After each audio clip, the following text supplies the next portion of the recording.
사랑의 교회 2부 예배에 오신 여러분 주의 이름으로 환영합니다. 조선시대 재상 중에 유성룡이라는 분이 계시는데요. 임진왜란의 전황을 기록한 그 징비록이라는 책을 우리에게 남겼습니다. 여러분, 징비라는 말은요, 지나간 잘못을 반성하고 훗날의 근심을 예방한다는 뜻인데요. 그 의도는 우리 후손들이 임진왜란 같은 치욕을 다시 겪지 않도록 하기 위한 겁니다. 거기 보면 유성룡이 정읍의 현감이었던 이순신을 전라 좌수사로 발탁했다는 내용이 나옵니다. 현감은요, 지금으로 하면 면장이나 주민센터장 정도에 해당할 것 같고요.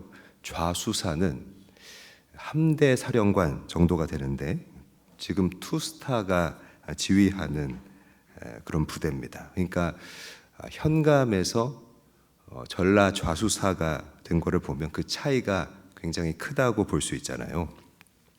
그만큼 이 등용은 아주 특별한 일이었는데요.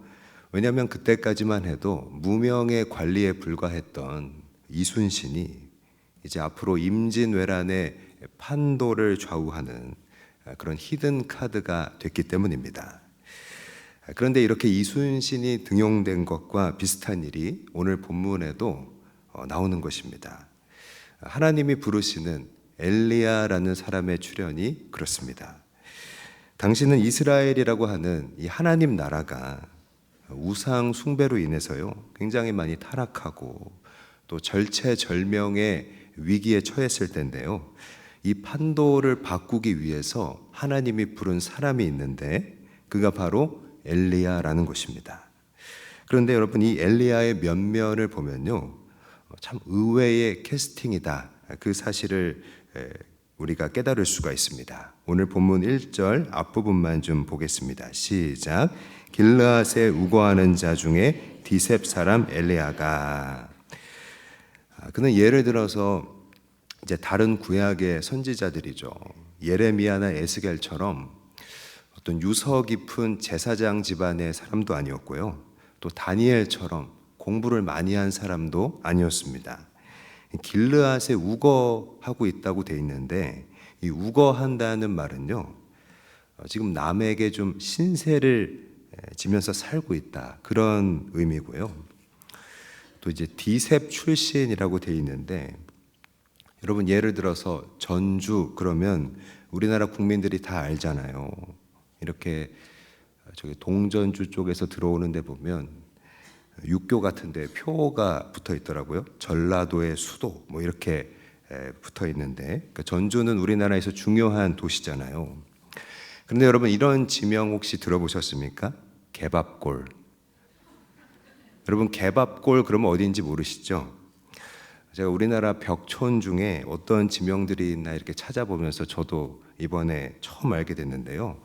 충북 옥천에 가면 개밥골이라는 데가 있다고 합니다. 그런 것처럼 이 디셉이라고 하면요, 어딘지 아는 사람이 없었고요. 지금도 디셉이 어딘지 모른다는 것입니다. 이렇게 엘리야는요, 사람들이 알 수 없는 그런 조건 속에 있었고요. 한 번도 누구도 들어본 적이 없는 의외의 인물이었는데요. 성경은 이스라엘의 정체성이 흔들리던 시대에 엘리야를 등장시키는 하나님의 선택을 보여주고 있습니다. 그리고 이 선택을 통해서 오늘을 사는 우리에게 하나님이 원하시는 것이 무엇인지를 동시에 보여주고 있다는 것입니다. 여러분, 하나님이 오늘 본문을 통해서 우리에게 원하시는, 우리가 갖기를 원하시는 정체성은 여러분 무엇일까요? 첫 번째는 하나님은 우리가 신앙을 당당하게 고백하는 그 하나님의 사람이 되기를 원하신다는 것입니다. 오늘 본문 1절의 뒷부분을 한번 읽겠습니다. 시작. 엘리야가 아합에게 말하되 내가 섬기는 이스라엘의 하나님 여호와께서 살아계심을 두고 맹세하노니 내 말이 없으면 수년 동안 비도 이슬도 있지 아니하리라 하니라.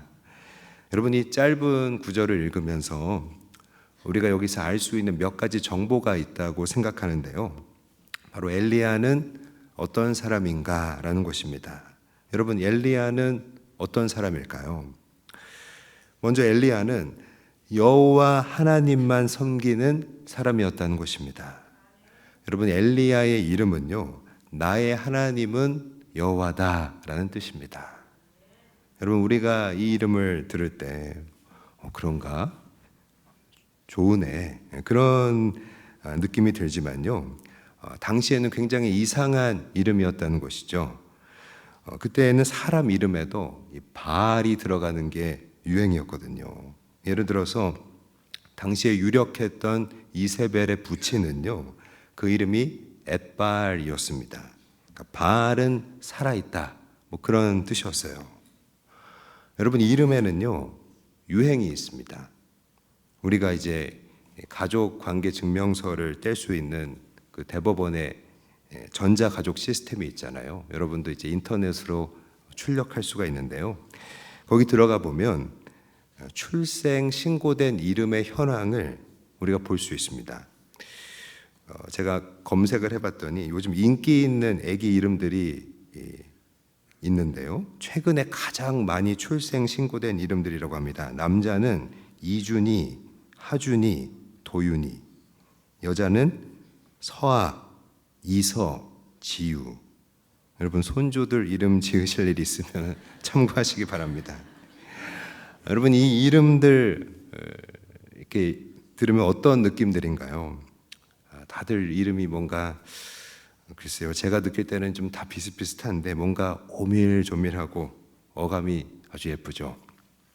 이름을 이렇게 이준이, 하준이, 서아 이렇게 짓는 분위기인데 딸 이름을 갑자기 뭐 예를 들어서 끝순이 이렇게 짓는다면 여러분 어떨까요? 옛날에 이렇게 딸 부잣집 같은 데 가면 아들 낳으려고 막내딸 이름을 끝순이 이렇게 짓기도 했다는데요. 아무튼 예쁜 이름이 유행하는 분위기 속에서 아기 이름을 끝순이라고 지으면요 이상할 겁니다. 여러분이 산후조리원 가면 이렇게 창문으로 애들이 바구니 속에 있는 거를 볼 수 있잖아요. 거기 바구니에 애들 이름이 이렇게 명찰로 붙어 있잖아요. 거기에 김구순이라고 돼 있으면 이상할 것 같잖아요. 여러분, 근데 엘리야라는 이름이 당시에 보면 그런 느낌이라는 거예요. 다 바알 그렇게 하는데 엘리야만 나는 하나님을 섬긴다, 그런 이름을 지은 것입니다. 여러분, 이 이름에서 알 수 있는 것은요 바로 엘리야의 정체성인데요, 그의 인생과 또 신앙의 결심을 나타내는 것입니다. 그리고 성경은 말합니다. 오늘 우리가 사는 데 있어서 이런 결심 그리고 이 정체성이 여러분 너무나 중요하다는 거예요. 왜냐하면요 우리는 쉽게 흔들리기 때문입니다. 여러분, 우리는 어떻게 흔들립니까? 나를 잘 되게 해주는 대로, 또 나를 편하게 해주는 대로. 여러분, 우리 마음은요 쉽게 흔들린다는 거예요.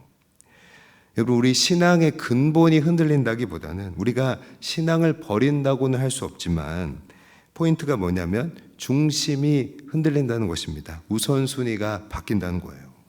내가 생각할 때 좀 좋은 기회라고 하면 신앙도 좀 뒤로 할 수 있는 사람들이 어쩔 수 없이 내가 편한 게 우선이라고, 먹고 사는 게 먼저지라고 하는 경우가 여러분 이 시대에 많이 있다는 것입니다.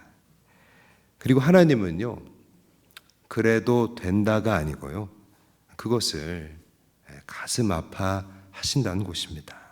오늘 본문은요 바로 그것을 보여주고 있는 거예요. 여러분, 오늘 본문을 읽으면서 우리가 이런 하나님 마음을 알게 되기를 바랍니다. 하나님의 엘리야의 등용을 통해서 우리에게 주시려는 메시지는요 우리가 하나님과 재물을 겸하여 섬기는 게 아니라 하나님만을 섬긴다고 분명히 말할 수 있는 그 중심이 있어야 한다는 것이고요, 하나님은 그런 사람을 필요로 하시고 또 지금도 찾고 계신다는 것입니다. 그런데 여러분, 이 하나님만을 섬긴다는 고백을 어디서 말해야 하는 걸까요? 엘리야는요 아합 왕 앞에서 말했다는 것입니다. 여러분, 아합이 누굽니까? 당시 이스라엘의 통치자잖아요. 근데 지금은 바알의 하수인이 되어 있는 거예요. 다시 말하면 보잘것없는 엘리야를 좌지우지할 수 있는 일국의 왕이 있는데 지금 하나님 아니라 바알을 따르고 있잖아요. 그러니까 그 아합 앞에서 여러분, 하나님을 따르겠다고 하면, 하나님만을 섬긴다고 하면요, 엘리야는 어떻게 되기가 쉬울까요? 딱 봐도 불이익을 얻게 되기가 쉬울 텐데요. 하지만 엘리야는 다른 데가 아닌 바로 아합 앞에서 자신은 하나님만 섬긴다고 말하고 있는 것입니다. 여러분, 무슨 말이냐면요, 우리도 세상 앞에서 하나님만 섬긴다고 말해야 하는 것입니다. 여러분, 이 얘기를 들을 때 너무나 당연한 거 아니냐, 그렇게 해야 되는 거 아니냐고 우리 마음속에 생각이 들 수 있을지 모르지만요, 한번 잘 우리가 생각해 보기를 원합니다. 하나님이 이런 자를 원하신다는 것은, 지금도 이런 자를 찾는다는 것은, 여러분, 역설적으로 보면요, 그런 사람이 실제로 잘 없다는 그런 얘기가 되는 것입니다. 하나님이 보실 때는요, 세상 앞에서 나는 하나님만 섬긴다고 당당히 고백하는 자가 없기 때문에 바로 이런 자를 여러분 지금도 찾으신다는 것입니다. 여러분, 하나님은 이 엘리야의 등용을 통해서 우리에게 보여주시고 계세요. 배경이 대단하지 않아도, 학벌이 좋지 않아도, 의시될 만한 조건이 내게 없어도 하나님은요, 하나님만 섬긴다고 당당하게 고백하는 자를 원하신다는 것입니다. 여러분, 또 그것을 찾고 계신다는 것입니다.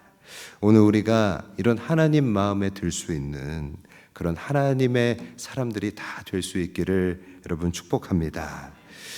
우리가 오늘 본문에서 특별히 아까 읽은 1절에서 확인할 수 있는 정보가 한 가지 더 있는데요, 엘리야가 어떤 사람이냐면요, 바로 하나님만이 참 하나님이라고 말하는 그런 하나님의 사람이었다는 것입니다. 당시 유행했던 바알은요, 특기가 있었는데 비를 내리는 신이었습니다. 그러니까 바알은 사실 신이 아니고 우상에 불과한데요, 사람이 만든 조각상에 불과한데 사람들이 그렇게 믿었다라는 거예요. 여러분이 가나안은 농경 사회였잖아요. 그러니까 당연히 비가 중요했겠죠. 풍요를 위해서는, 그러니까 물질로 삶을 누리기 위해서는요, 비가 필수적이었습니다. 근데 사람들은 바알을 기쁘게 하면 바알이 비를 내려준다고 믿었는데요, 그들은 세 가지 방법을 통해서 바알을 기쁘게 할 수 있다고 여긴 겁니다. 하나는 바알에게 절을 하는 것입니다. 그리고 또 한 가지는 인신공양인데요, 특히 어린아이를 제물로 바치는 것이었습니다. 여러분, 어린아이를 불태우는 것 하나님이 가장 싫어하시는 것 중에 하나잖아요. 또 한 가지가 있는데, 이 가나안 종교의 특징인데요, 남녀의 집단 혼음을 이 바알이 좋아한다고 생각한 것입니다. 여러분, 가만히 보면 여기에는 사람들이 원하는 방식이 교묘하게 이 종교의 모습으로 녹아 있는 걸 알 수 있습니다. 그러니까 욕망을, 사람들이 원하는 것을 다 합쳐서 종교로 둔갑시킨 거예요. 하나는 편의주의입니다. 인간에게는 누구나 그 기저에 종교심이라는 것이 있는데요, 그러니까 신을 의지하고자 하는 마음인데 우상에게 절하고 재물을 희생시키는 그런 종교 의식을 통해서 마음의 편함을 얻는 것입니다. 여기에는 성화나 거룩이 없어도 돼요. 그러니까 종교심을 만족시키면서도 하나님 믿는 것보다 훨씬 편하다는 것입니다. 편의주의입니다. 또 쾌락주의가 있습니다. 성적인 쾌락을 종교 의식으로 넣어놨잖아요. 그러니까 마음껏 쾌락을 추구해도 문제가 되지 않도록 그렇게 허락하는 것이고요. 그리고 여러분, 결국 물질 만능주의잖아요. 이 바알 종교를 통해서 얻어내려는 것이 결국 현실의 부요함을 누리려는 게 목적이었던 것입니다. 이런 점에서 우리는 엘리야의 말을 다시 한번 조명했으면 좋겠는데요. 1절 뒷부분 같이 한번 읽습니다. 시작.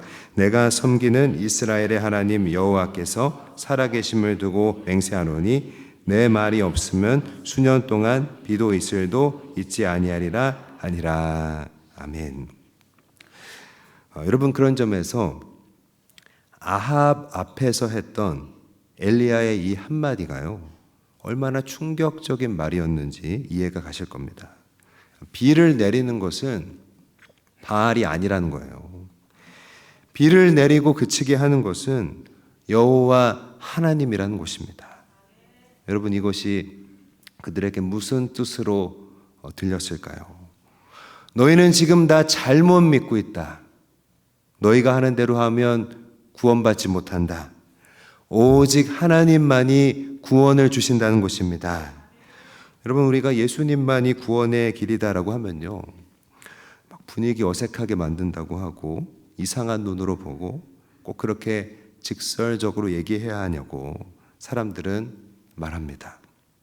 그래서 우리는 위축되기가 쉽고요. 또 어떻게 합니까?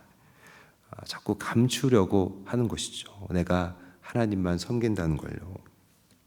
그리고는 삶으로 보여주면 되지, 그렇게 하는데요.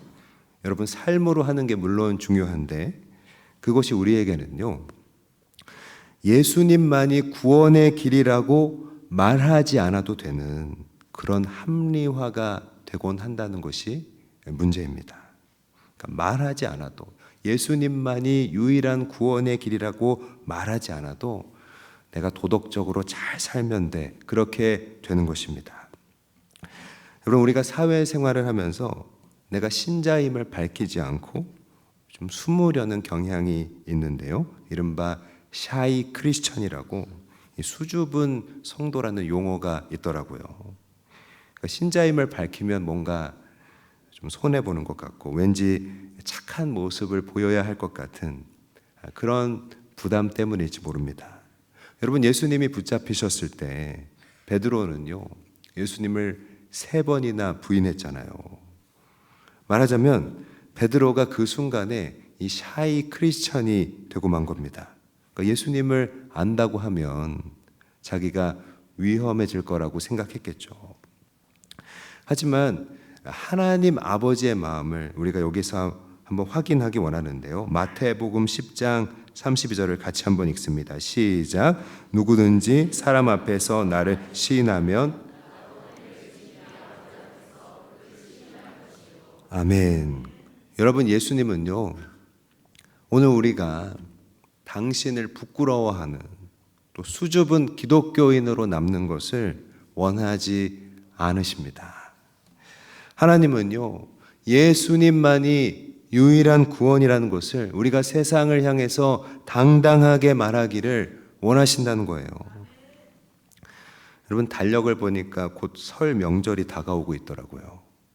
가족들이 다 믿어서 제사 안 드려도 되고 예배 드릴 수 있는 가정이 있는가 하면 홀로 외롭게 이 신앙을 지켜야 하는 분들도 계실지 모릅니다.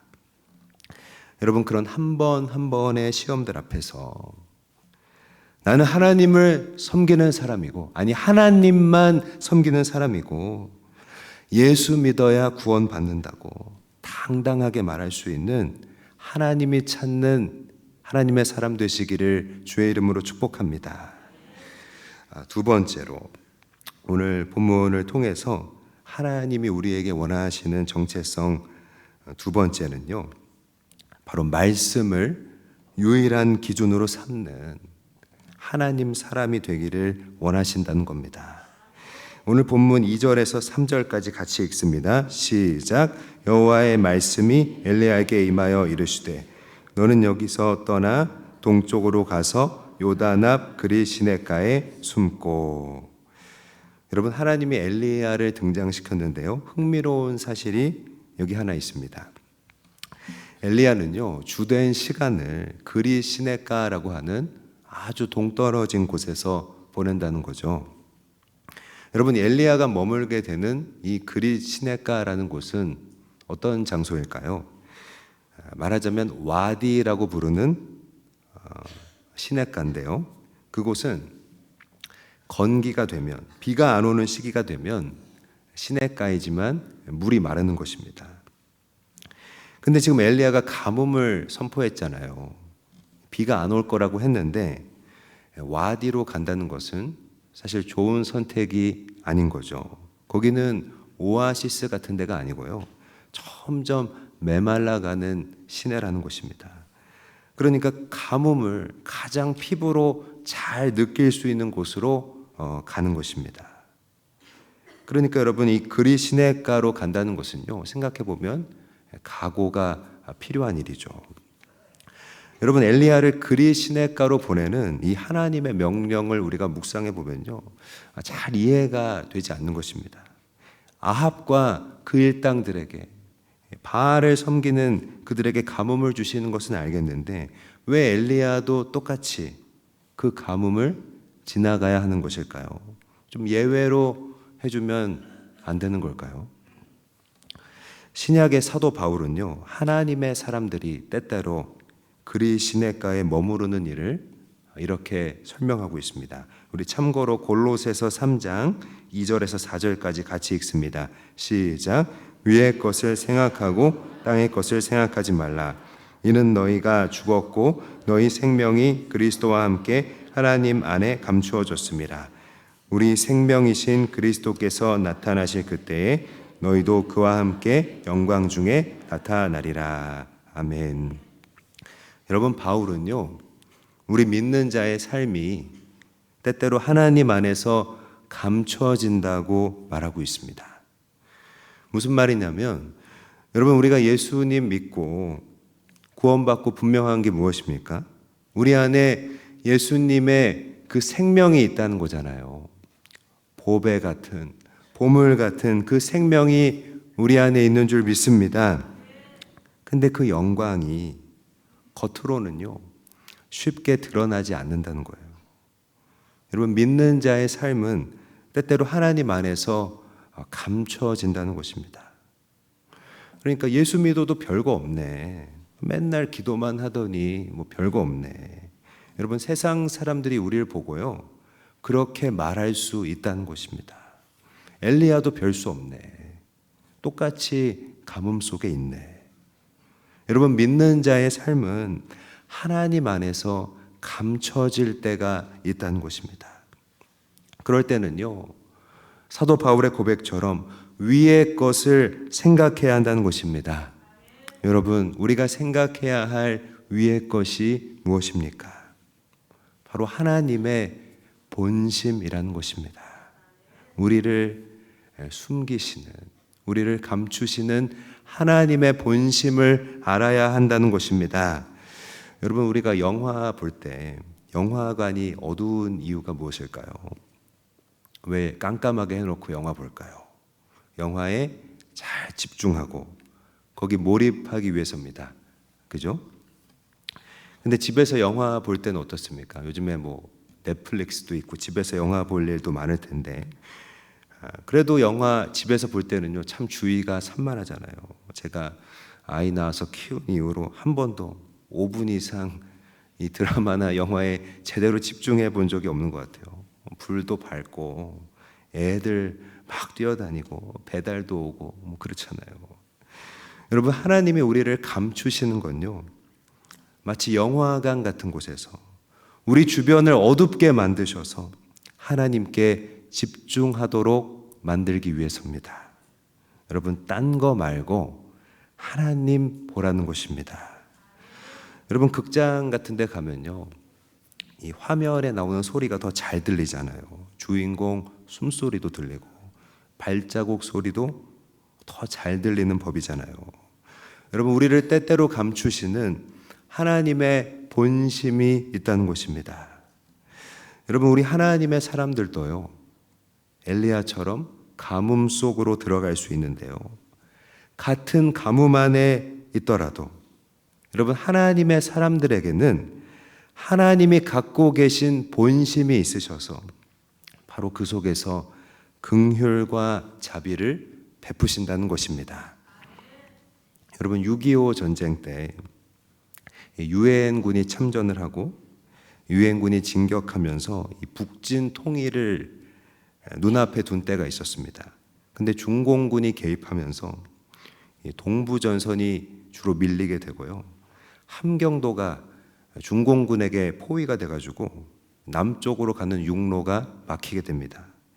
그래서 함경도 흥남부두에서 10만 명이 넘는 이 피난민들을 싣고 거제도로 이동하는 이른바 흥남 철수 작전이 시작됐습니다.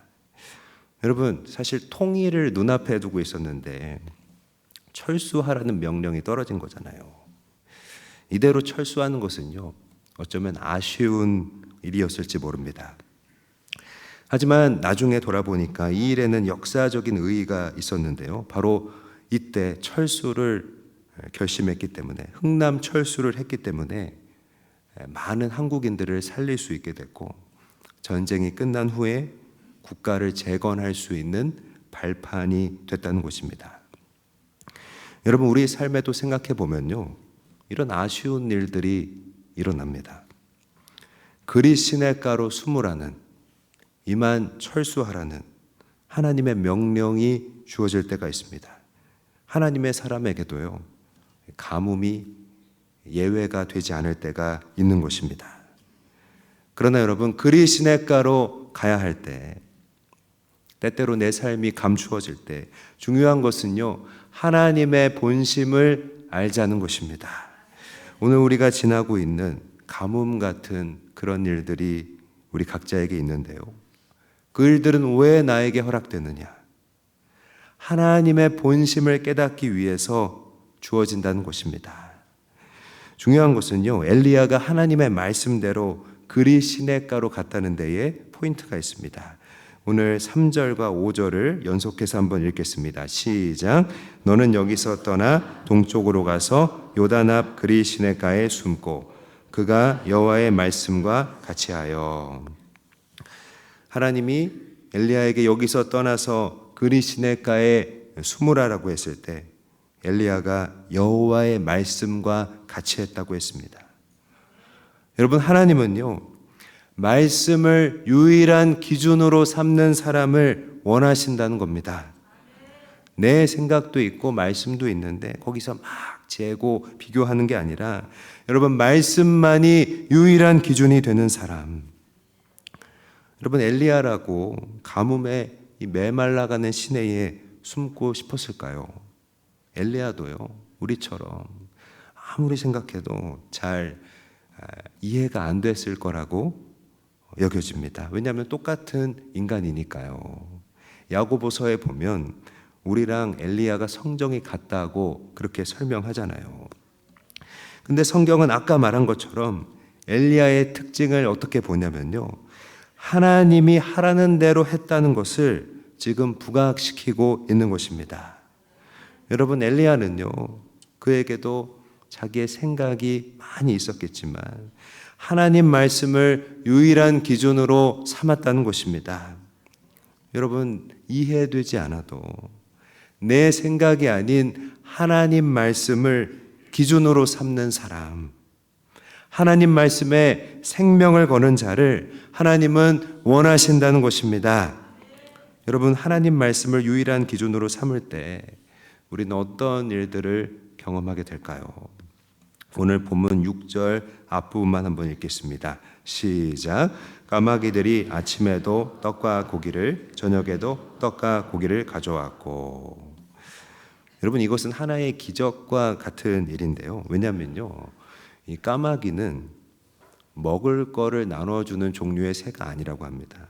굉장히 개걸스러운 그 조류에 속한데요, 욕심이 많아서 절대 나눠 먹는 새가 아니래요. 근데 그 까마귀가 하나님의 말씀을 듣고요, 자기가 다 안 먹고 엘리야에게 먹을 것을 갖다 주는 것입니다. 근데 성경이 강조하는 것은요, 봐라, 하나님 말씀만 유일한 기준으로 삼으니까 이런 놀라운 일이 일어나지 않느냐라는 그런 측면이라기보다는 하나님 말씀만 유일한 기준으로 삼으니까 기적이 일어나지 않느냐라는 측면이라기보다는 말씀을 유일한 기준으로 삼는 자만이, 말씀에 생명을 거는 자만이 여러분 한 단계 앞으로 더 나갈 수 있다는 것입니다. 말씀에 생명을 거는 자만이, 말씀을 유일한 기준으로 삼는 자만이 바로 거기서 긍휼과 자비를 베푸시는 하나님의 본심을 알게 된다는 것입니다. 여러분, 엘리야는요, 그런 점에서 하나님의 본심을 맛본 사람이었습니다.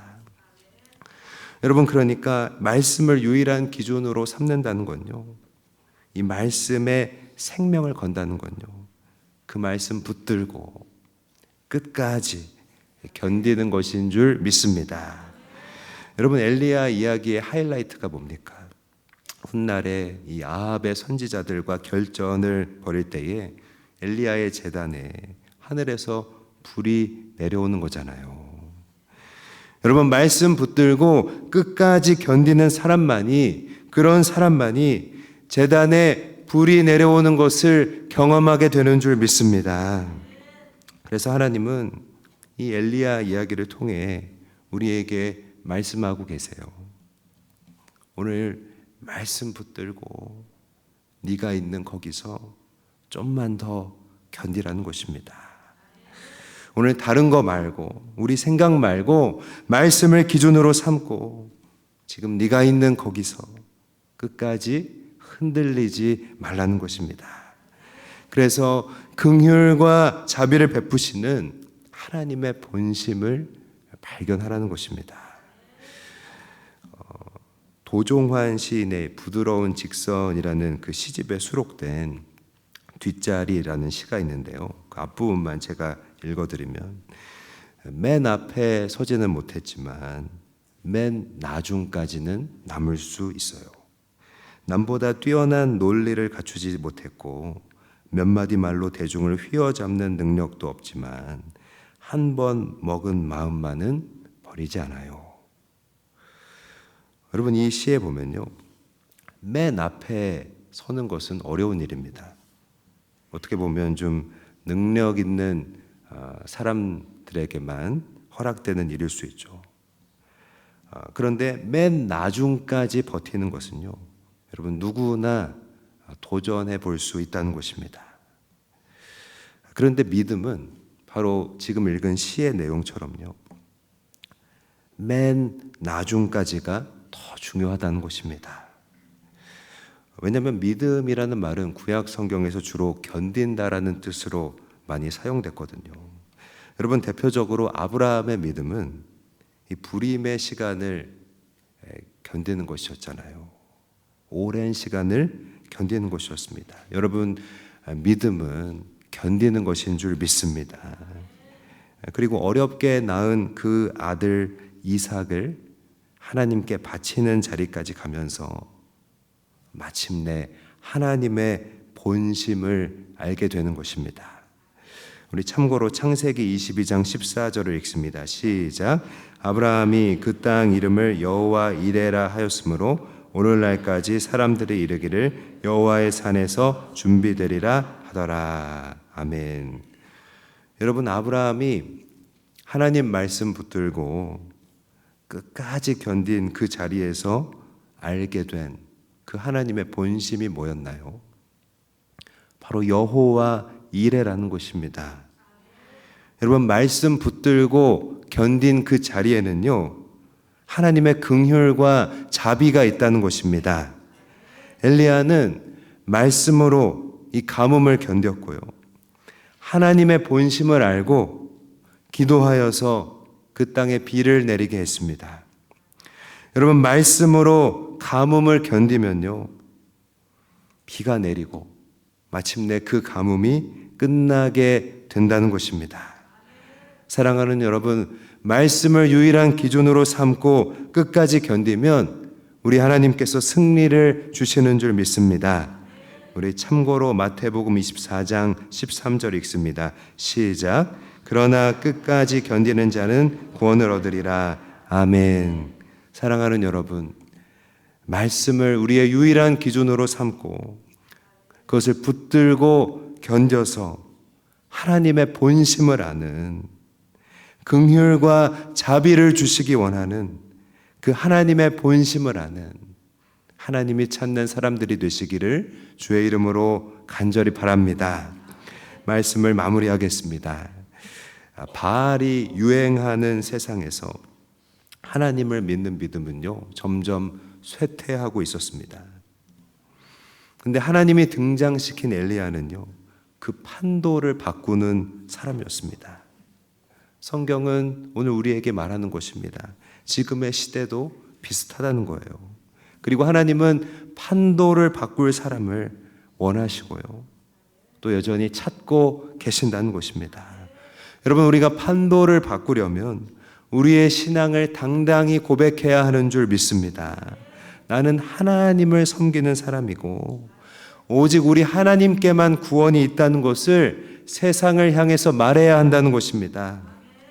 또 여러분, 판도를 바꾸려면요, 말씀만을 유일한 기준으로 삼아야 한다는 것입니다. 여러분, 이 말씀에 생명 걸어야 하는 줄 믿습니다. 그러면요, 가뭄 속에서도, 이 세상의 고통 속에도 하나님이 베푸시는 긍휼과 자비를 발견하게 되고요, 그 하나님의 본심을 알게 된다는 것입니다. 그것을 깨닫게 하시고 우리의 기도를 통해서 마침내 가뭄을 하나님께서 거두어 가시는 것입니다. 여러분, 엘리야는요, 그 하나님만 섬기는 자로, 여러분, 이 말씀에 생명을 건 자로 기도하면서 가뭄을 종결하는 자로 하나님께 쓰임 받았습니다. 여러분, 엘리야를 통해서 시대의 가뭄이 물러가는 것을 볼 수 있잖아요. 하나님만이 구원자이심이 드러나는 것입니다. 사랑하는 여러분, 우리도 우리 신앙을 당당히 고백하고 말씀만을 기준으로 삼기를 결단할 수 있기 바랍니다.